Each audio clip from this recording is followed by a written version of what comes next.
Welcome to the Deep Dive, where we unpack complex medical topics, providing you with the essential insights to stay at the forefront of orthopedic care. Today, we're taking a deep dive into adult tibial shaft fractures. These aren't just any breaks, they're the most common long bone fracture, accounting for a significant 17% of all lower extremity fractures and, a notable 4% of all fractures seen in the senior population. What's particularly striking about these injuries is their bimodal distribution. In younger patients, we often see them as the result of high energy trauma, think sports injuries, road traffic collisions, or perhaps serious industrial accidents. Conversely, in our elderly population, a seemingly simple fall from standing height can be enough to cause such fracture. For us as medical professionals, understanding the nuances of diagnosis, treatment, and crucially, long-term outcomes, especially from a medical legal standpoint, is paramount. Okay, let's unpack this complex area of orthopedics. What makes tibial shaft fractures such a significant topic for us to delve into today? It's an excellent starting point because, at its core, a tibial shaft fracture involves the shin bone, or tibia, which is absolutely crucial for weight bearing and mobility. It's the larger of the two bones in the lower leg and fundamentally supports most of the body's weight, forming vital parts of both the knee and ankle joints. What's often equally important, but sometimes overlooked, is that the smaller bone in the lower leg, the fibula, is quite frequently broken alongside the tibia. Understanding this foundational anatomy helps us appreciate the full scope and complexity of the injury right from the outset. Right, it gives us that baseline context. Exactly. And when we approach these fractures, we rely heavily on various classification systems. These aren't just academic exercises, simply labels for filing away. What's truly fascinating is how they fundamentally guide our diagnostic approach and treatment choices, almost like an early warning system for potential complications. So they're predictive tools, essentially. In many ways, yes. For instance, we meticulously examine the fracture pattern. Is it a transverse fracture, a straight horizontal line across the shaft? Or perhaps an oblique fracture, an angled line? Then there are spiral fractures, which, as the name suggests, encircle the shaft like the stripes on a candy cane, typically caused by a twisting force. And finally, comminuted fractures, where the bone breaks into three or more pieces, often indicative of the most severe high-energy trauma. The pattern isn't just descriptive. It immediately tells us something about the energy involved and the likely stability. Okay, so pattern gives clues about energy and stability. What else do these classifications cover? Well, beyond the pattern, the fracture's location along the tibial shaft is critical. We categorize it into proximal, middle, and distal thirds. This division is vital for assessing the injury's full extent, for anticipating specific muscle forces that might cause deformity, and for precisely planning any surgical intervention. A fracture in the proximal third, for example, presents very different biomechanical challenges compared to one in the distal third. Different forces at play. Precisely. And of course, the distinction between an open or compound fracture and a closed one is absolutely paramount. An open fracture means the bone has punctured the skin, which immediately flags a significantly higher risk of complications, particularly infection and delayed healing, often due to more extensive soft tissue damage. Right, the contamination risk. Exactly. Closed fractures, by contrast, maintain skin integrity, but even they carry risks, as we'll discuss. We also utilize established classifications like the AO fracture classification, a comprehensive system that categorizes fractures by their location and severity, providing a sort of universal language for orthopedic surgeons. Yes, the AO system. And for assessing soft tissue injury in closed fractures, we have the Winquist-Hansen grade, which correlates fracture comminution with soft tissue integrity, and the Cherna score, which specifically grades the severity of soft tissue damage without an open wound. The real insight here is that these classifications aren't just for categorizing. There are predictive tools, alerting us to potential issues like infection and non-union with surprising accuracy, thereby allowing for proactive intervention.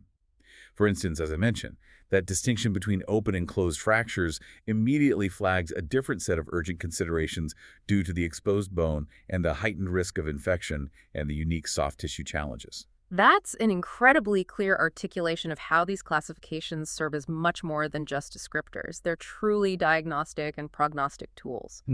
So understanding these classifications helps us categorize the injury, but what about how these injuries typically occur?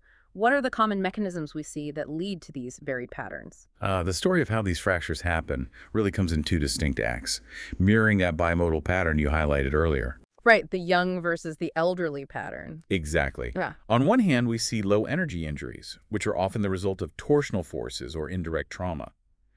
These typically lead to those spiral fractures we discussed. The twisting ones. Yes, often accompanied by a fibular fracture at a different level, but usually with minimal soft tissue injury. Think of a common scenario, like a skier falling with a twisted leg, or a footballer taking an awkward tumble during a match.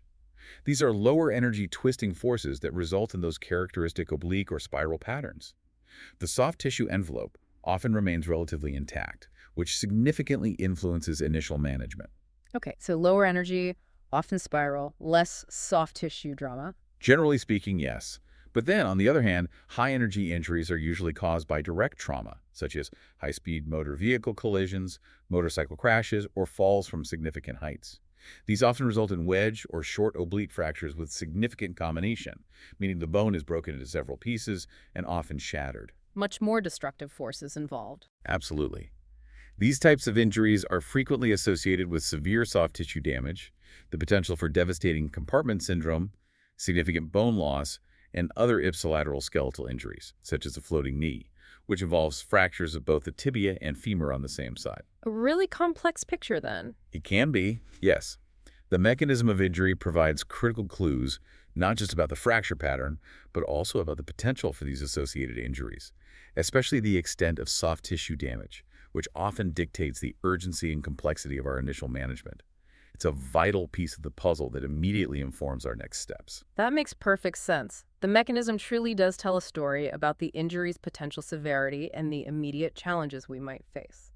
Now, moving from how they happen to when a patient first presents in the emergency department, what are the immediate signs and symptoms clinicians should be looking for that would raise suspicion for a tibial shaft fracture? Well, when a patient presents with a suspected tibial shaft fracture, the symptoms are often quite dramatic and, frankly, leave little room for doubt.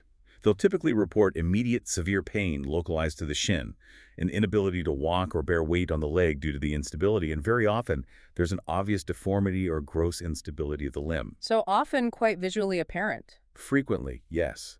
In open fractures, the visual cues are even more stark, with bone tenting over the skin or, in severe cases, actual protrusion of bone through the skin. This immediate visibility often prompts prompt medical attention. Beyond these overt signs, it's absolutely imperative to maintain a very high index of suspicion for elevated compartment pressures, particularly in patients who've experienced high-impact trauma. Compartment syndrome. Always a worry. Always. And this is crucial because occult compartment syndrome can occur even in apparently straightforward or even open fractures. The real insight here isn't just checking for nerve function or pulses, but understanding that even subtle or transient changes can be the first and often only warning sign of impending compartment syndrome, a true orthopedic emergency. Something that can escalate very quickly. Extremely quickly. And if not caught rapidly, it can lead to devastating, irreversible muscle and nerve damage, potentially even limb loss. Right. We simply cannot afford to miss it. So the clinical examination is key. What does that involve? It needs to be comprehensive and methodical. First, inspection. You're looking for any visible deformity, angular deviation, angulation, twisting, malrotation, bruising, contusions, fluid-filled blisters that might indicate significant soft tissue swelling, and critically, any open wounds. Then palpation. Feeling the firmness of each of the 4 muscle compartments in the lower leg. The anterior, lateral, deep posterior, and superficial posterior compartments is essential to assess for compartment syndrome. You're feeling for a tense, woody feel that doesn't yield to pressure. That tense wood-like feeling is the classic sign, isn't it? It is indeed. And perhaps most vital is the neurovascular assessment. This involves a critical evaluation of the peripheral nerves. That's assessing sensation and motor function of the deep peroneal, superficial peroneal, sural, tibial, and saphenous nerves. Simultaneously, you're assessing pulses, specifically the dorsalis pedis and posterior tibial pulses, comparing them to the contralateral uninjured side for symmetry. Comparing sides is always key. Absolutely. If pulses aren't palpable, a Doppler assessment is immediately indicated. And it's still not Dopplerable, a CT angiography becomes an urgent necessity to rule out vascular injury. This entire neurovascular exam is paramount for limb viability. Any compromise here demands immediate attention because delayed intervention can lead to permanent disability or even limb loss. That detailed physical exam sounds absolutely critical for immediate patient safety and for heading off potential disasters like compartment syndrome. Beyond that hands-on assessment, what imaging is crucial for confirming the diagnosis and truly mapping the fracture, giving us that definitive roadmap for treatment? Imaging studies are, of course, indispensable for confirming the diagnosis and guiding treatment. The primary tool, and usually the first line, is conventional X-rays. We recommend obtaining full-length AP or anteroposterior and lateral views of the affected tibia. Full length's important not to miss anything proximally or distally. Precisely. And additionally, it's absolutely crucial to get AP, lateral, and oblique views of the ipsilateral knee and ankle joints. This comprehensive approach helps us rule out any associated injuries to these crucial joints, as it's common for the force that causes a tibial shaft fracture to also affect the joints above or below. We also often perform repeat radiographs after initial splinting or any fracture manipulation to ensure alignment is maintained and to monitor for any changes. So X-rays are the workhorse, but what about when we need more detail? Right. While X-rays provide a clear picture of the bone, they don't always reveal the full extent of the injury, especially for more complex patterns or subtle soft tissue involvement. That's where CT scans come in. They're indicated for more detailed information, particularly when we suspect intra-articular extension, meaning the fracture line enters the joint surface, or involvement of the tibial plateau up at the knee or the plafond down at the ankle. So for those joint-involving fractures. Exactly. CT scans are also invaluable to specifically exclude posterior malleolar fractures, which have a surprisingly high reported incidence, ranging from 25% to 60%, with spiral distal third tibia fractures. These scans offer cross-sectional views, providing a three-dimensional understanding of the fracture geometry and can reveal subtle fracture lines not always visible on plain X-rays. For instance, sometimes a fracture might look simple on a 2D X-ray, but a CT reveals significant comminution or articular involvement that completely changes the treatment plan. I see. So CT gives that much deeper view. Are MRI or bone scans ever used? In very specific cases, yes. If we're looking to assess extensive soft tissue damage, or perhaps to detect conditions like stress fractures that might not be evident on X-rays, an MRI or even bone scans might be utilized. Right. But these are not standard for initial diagnosis of an acute fracture. Okay, primarily X-ray and CT then. It's fascinating how the imaging strategy evolves based on the initial findings and the suspected complexity, moving from a broad view to a highly detailed one. Now, once we've established a clear diagnosis, what are the overarching treatment philosophies for tibial shaft fractures, and how do we decide between non-surgical and surgical approaches? This is where it becomes a true clinical art and science, weighing up numerous factors. Absolutely. The treatment decision is a truly multifaceted one, and it considers several critical factors: the patient's overall health and comorbidities, the exact cause and severity of their injury, the specific fracture pattern, and cleanly, the extent of any soft tissue damage. It's never a one-size-fits-all approach, and a thorough discussion with the patient about the pros and cons of each option is essential. Patient involvement is key. Always. For non-operative treatment, this is primarily reserved for closed, low-energy fractures where we can achieve and reliably maintain acceptable alignment. The criteria for acceptable alignment are quite precise in orthopedics.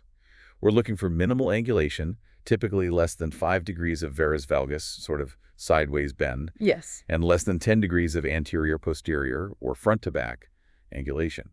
We also aim for good cortical apposition, ideally greater than 50%, minimal shortening, less than 1 centimeter, and acceptable rotational alignment, usually less than 10 to 20 degrees of flexion and less than 10 degrees of rotational malalignment after the fracture has been reduced. So quite specific criteria. How is non-operative treatment actually done? It typically involves an initial splint to manage swelling and immobilize the limb, followed by casting, often a long leg cast. Later, this might be converted to a functional brace, such as a patellar tendon-bearing brace.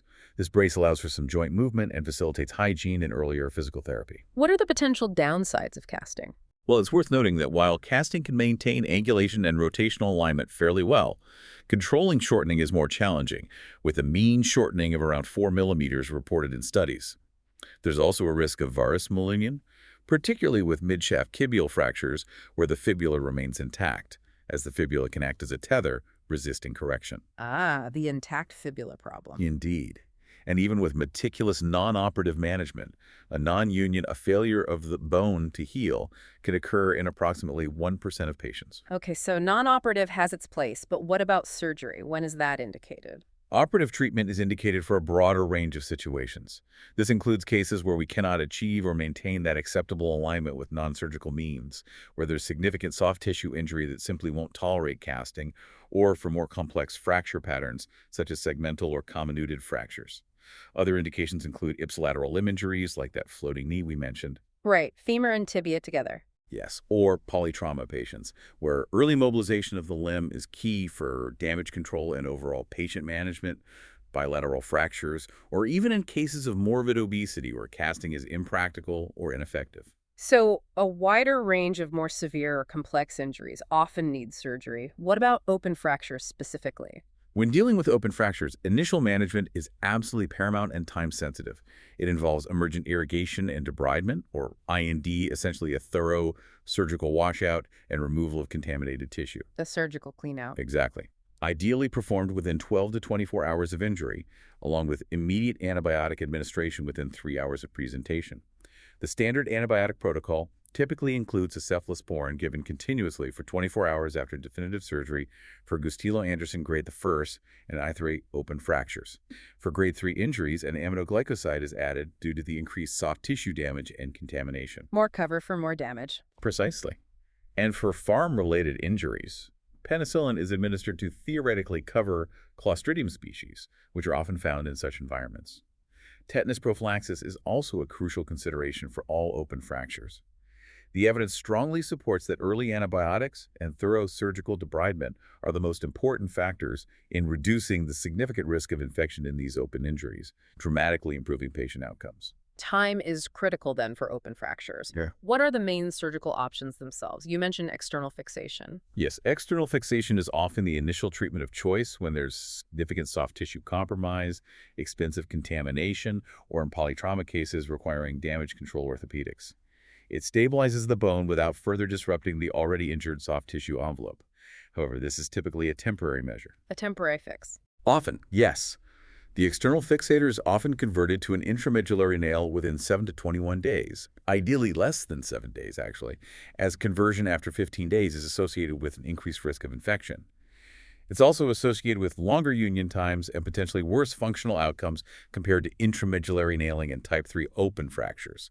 And there's a higher incidence of malalignment and a notable rate of pin tract infections, which would be challenging to manage.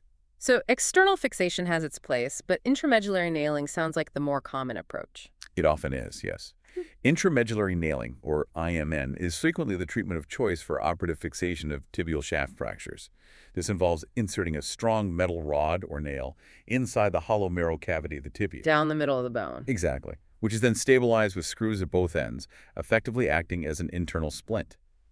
These nails are usually made of titanium and come in various lengths and diameters to suit the individual patient's anatomy. It provides strong, stable, full-length fixation, allowing for early weight-bearing and rehabilitation. And are there variations within nailing, reamed versus unreamed? Yes, there are technical considerations like reamed versus unreamed nailing. Reamed nailing involves widening the marrow canal with reamers before inserting the nail. This may offer higher union rates in closed fractures and allows for a larger diameter nail, potentially increasing construct stability. Importantly, reamed nailing is now considered safe for open fractures with no evidence of decreased non-union rates compared to unreamed. What about the entry point, suprapatellar versus infrapatellar? Good point. There's also the choice of surgical approach to insert the nail. Suprapatellar above the kneecap versus infrapatellar below the kneecap. Suprapatellar nailing may reduce anterior knee pain and can be technically easier for fractures in the proximal or distal thirds of the tibia due to improved alignment during insertion. And you mentioned blocking screws. Yes, we also frequently use provisional reduction techniques like blocking screws, sometimes colloquially called polar screws. These are placed strategically in the metaphyseal segment, the flared ends of the bone, to help direct the nail centrally and prevent malalignment. This is especially important in proximal one-third tibial fractures to avoid common valgus or procurvatum deformities caused by muscle pull. So fine-tuning the reduction. Exactly. Overall, union rates often exceed 80% for closed tibial fractures treated with nailing, making it a highly successful technique. Okay, so nailing is common. What about plates and screws? Or IF? Then we have plates and screws, often referred to as open reduction and internal fixation, or ORIF. Here, the bone fragments are repositioned into their normal anatomical alignment and held in place with metal plates and screws applied to the outer surface of the bone. This method is often employed when intramedullary nailing isn't feasible, such as for fractures extending directly into the knee or ankle joints, or where there's pre-existing hardware in the bone. So more for joint involvement or when nailing isn't an option? What are the trade-offs? Compared to IMN, ORIF typically involves larger surgical incisions. carries an increased risk of wound complications and hardware irritation due to its superficial location, and hardware removal, if needed, can be more difficult.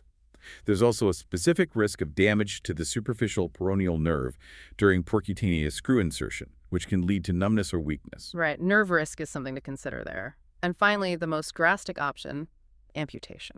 Yes, finally, in the most severe cases, amputation remains a treatment option, although achieving patient buy-in can obviously be incredibly difficult and emotionally challenging. Tools like the Mangled Extremities Severity Score, or MESS, can help predict the need for amputation, with a score of 7 or greater being highly predictive. Though predictive scores aren't absolute, are they? No, absolutely not. While MESS has high specificity, its sensitivity can be lower, meaning it's good at confirming a need, but might miss some cases. Relative indications for considering amputation include significant soft tissue trauma that is not salvageable, warm ischemia exceeding 6 hours indicating severe loss of blood flow, and severe ipsilateral foot trauma that compromises its long-term function. It's crucial to emphasize that the loss of plantar sensation alone is not an absolute indication for amputation. Limb viability and functional outcome are the overriding considerations. That's a truly comprehensive overview of the treatment spectrum, highlighting how tailored each decision must be to the individual patient and injury. It really underscores the complexity. Once a treatment path is chosen and the initial intervention is complete, what does the journey to recovery typically look like, and what are the potential hurdles patients and clinicians might encounter as they navigate this often protracted healing process? The recovery journey after a tibial shaft fracture is indeed a significant undertaking, and it often extends far beyond the initial healing of the bone itself. Most of these fractures take anywhere from 4 to 6 months to heal completely. However, this timeline can be considerably longer. Especially with complications. Exactly, especially for open or comminuted fractures, or if the patient is a tobacco user, which is a significant negative predictor for bone healing due to its impact on blood flow and cellular activity. Right, smoking is always a factor in healing. What about managing pain during this time? Pain management is naturally a central component of this period. We recognize pain as an inevitable part of the healing process, and our goal is a multimodal approach to pain relief. This often includes a judicious combination of acetaminophen, nonsteroidal anti-inflammatory drugs or NSAIDs, gabapentinoids for neuropathic pain, muscle relaxers, judiciously used opioids for acute severe pain, and topical medications. The emphasis here, particularly in the current climate, is to minimize opioid use due to the well-documented risks of dependence and adverse effects, while still ensuring effective pain control for the patient to facilitate rehabilitation. Balancing pain relief with avoiding opioid dependency. A difficult balance. It can be. Critical to recovery also is managing weight-bearing and engaging in structured physical therapy. Doctors' instructions on weight-bearing are paramount to prevent complications and ensure proper healing. Initially, patients will often need crutches or a walker. While some stable transverse fractures may allow for immediate weight-bearing as tolerated, most unstable or complex fractures will require a period of strict non-weight-bearing. How long typically? Often 6 weeks for extra-articular fractures and up to 12 weeks for those involving the joint surface. Physical therapy, which often begins right in the hospital, is absolutely essential. It's about restoring muscle strength, regaining full joint motion, particularly of the knee and ankle, and improving flexibility. This can significantly impact the long-term functional outcome and a patient's ability to return to their daily activities. Maintaining active knee and ankle range of motion is especially important throughout this period to prevent stiffness and contractures. So early motion and guided rehab are vital. It sounds like a long and often challenging road, even for seemingly straightforward cases, with many variables influencing the outcome. Beyond the initial healing, what are the common complications we need to be vigilant about, both from the injury itself and from the treatment interventions, especially given the significant medical legal implications you alluded to earlier? This is where we delve into some of the most critical aspects of tibial shaft fractures, as complications can profoundly impact a patient's long-term function and, as you rightly point out, have significant medico-legal ramifications if not managed appropriately. Okay, let's start with compartment syndrome again. It sounds like a persistent threat. It is. It's a potentially devastating condition where pressure within the muscle compartments builds to dangerous levels, severely compromising blood flow and risking permanent disability from ischemic necrosis, the death of tissue due to lack of blood. Its reported incidence ranges from 1.6% to 9%, and importantly, it can occur even in open fractures.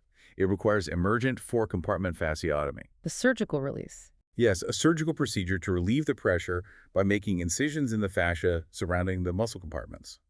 The key here is timely intervention. Imagine a patient who presents with initially subtle signs after a high-energy trauma. The true peril lies in the delay.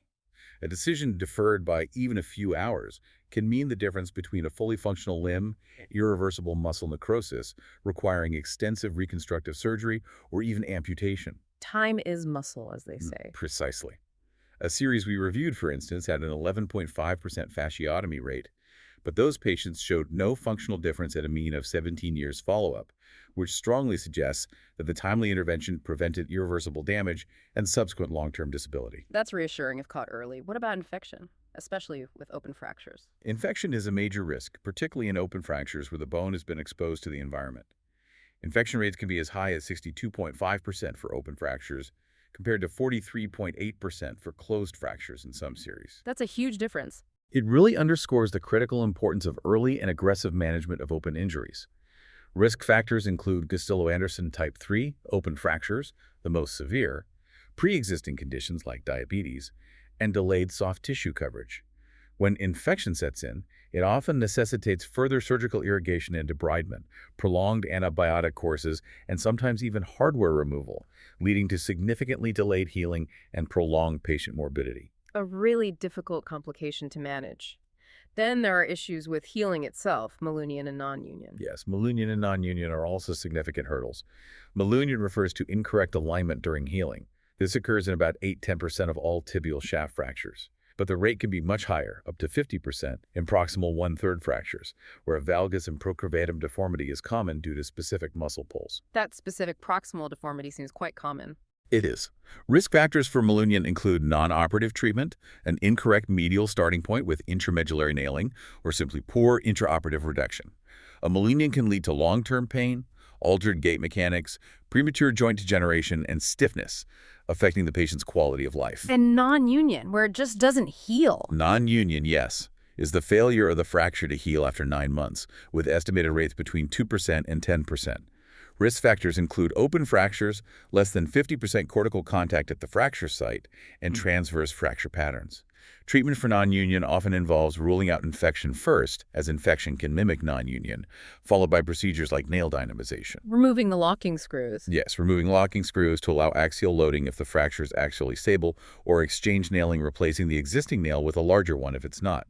For significant bone loss, bone grafting, either autograft or the use of bone morphogenetic protein 7, BMP7, may be employed to stimulate healing. So, quite involved revision strategies often needed. What about long-term symptoms around the knee and ankles? Patients frequently experience long-term knee and ankle symptoms, which can be quite bothersome. Stiffness and discomfort are common complaints. At a mean of 17 years post-injury, only 47% of patients were completely free of discomfort. A significant 17% reported both knee and ankle discomfort, 26% had knee discomfort alone, and 10% only ankle discomfort. So over half still had some discomfort years later. Yes, although encouragingly, for the majority, this level of discomfort did not affect their ability to work.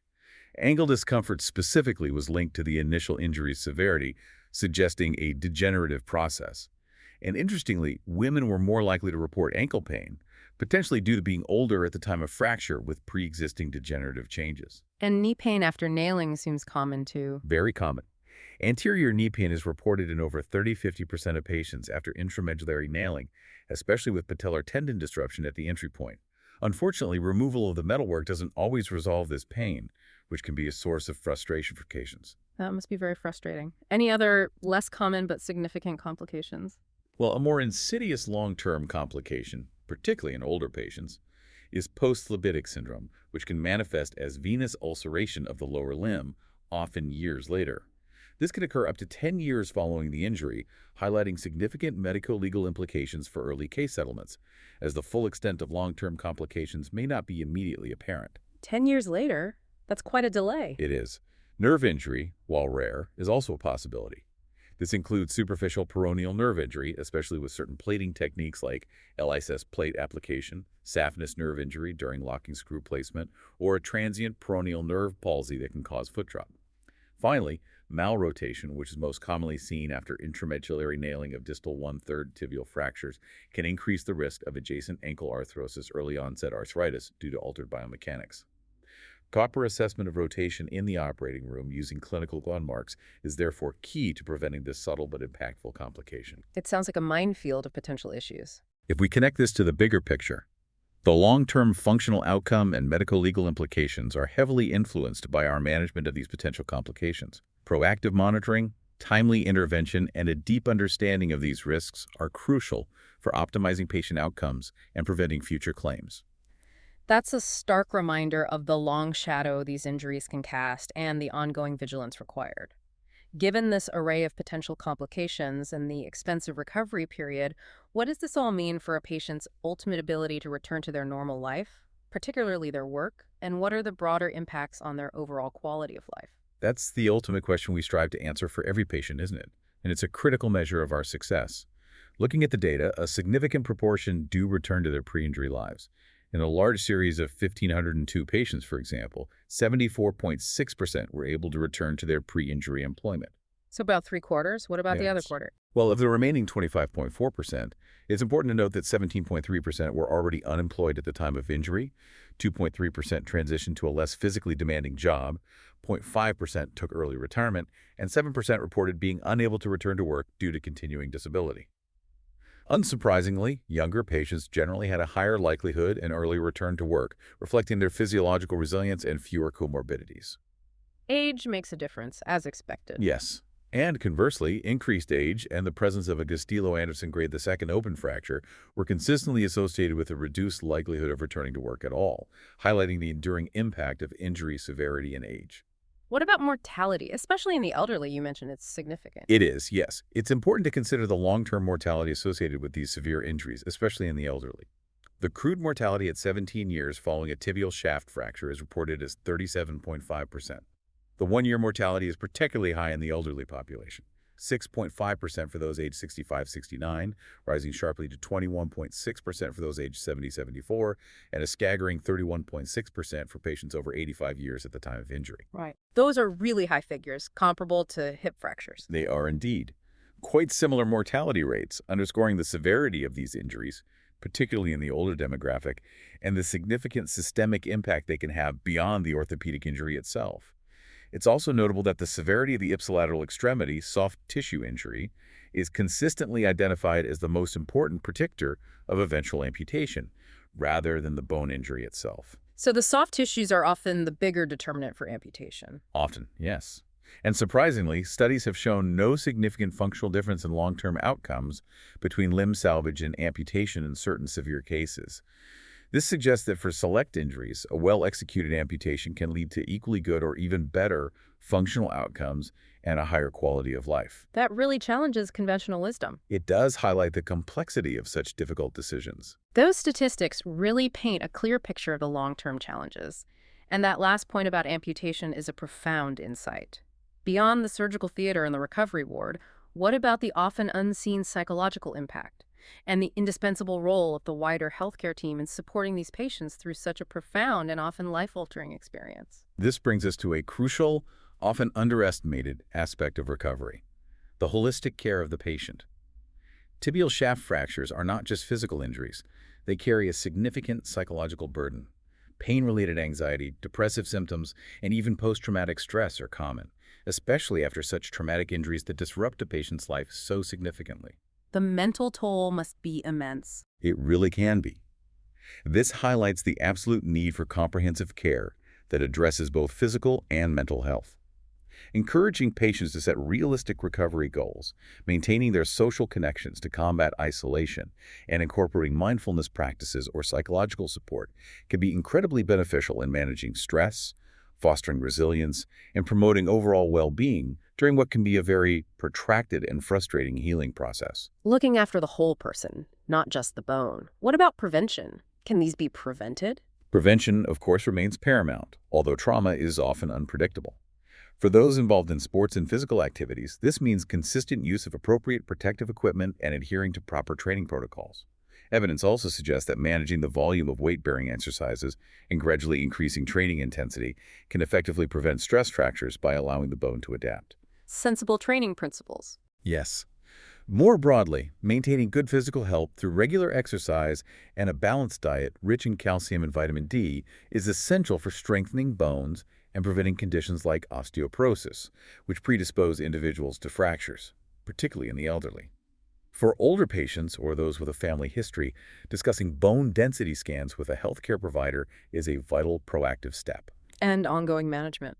Long-term monitoring, including periodic radiographic evaluations to track bone healing and patient education on critical lifestyle factors like smoking cessation and blood sugar management for diabetics, are all integral to enhancing the healing process and preventing future complications.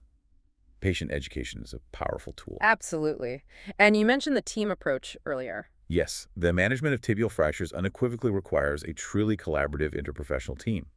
This isn't solely the orthopedic surgeon's domain, but a symphony of expertise. It involves the emergency department physician for initial assessment and stabilization, the radiologist for precise imaging and interpretation. The nurses on the ward. Absolute critical. The nurses who provide continuous bedside care and are essential for monitoring for complications like deep vein thrombosis and compartment syndrome, vigilantly checking for subtle changes in pulse, color, temperature, and any neuropathic signs.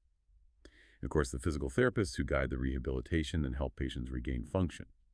Complex fractures, as we've discussed, can result in residual pain, prolonged wound healing, and gait difficulties, underscoring the continuous and ongoing role of this entire team, working seamlessly to achieve the best possible patient outcomes.